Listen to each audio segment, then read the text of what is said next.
Right now, the problem you're dealing with is lack of consistency. These type of language learners are what I like to call app collectors. You collect all the apps because it feels good to collect them and it feels good to have them. And I say this as somebody who's reviewed so many language apps just because kind of from the beginning I started collecting them because I was doing this exact thing. But this whole thing is really stressful, and when language learning is stressful, it's not successful. By the way, I work with language learners every day who are stuck in this cycle. Some language apps will be more helpful to you as a language learner than others. Shiny object syndrome is not the way to go about finding the right app. Because the fact of the matter is, right now, even if you do find the right app for you, it won't solve the problem because right now your problem isn't the wrong app. Right now, the problem you're dealing with is lack of consistency. And I think you probably already know that. What you don't realize is that your lack of consistency is not your fault. Let's use an analogy so I can explain this better. Let's say you buy a treadmill because you want to get in shape, you want to get your 10K steps in, and you use it for a couple of days.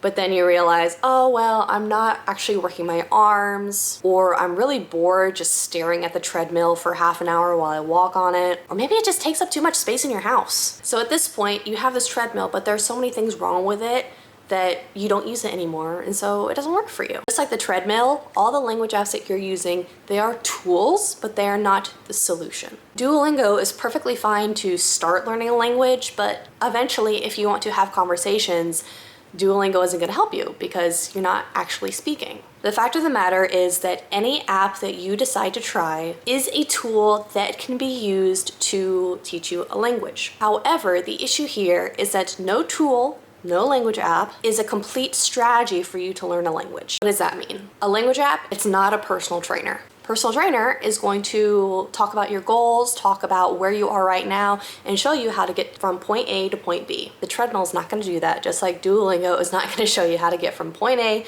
to point B. Although Duolingo is going to try really hard to convince you that that's what's going on, it's not.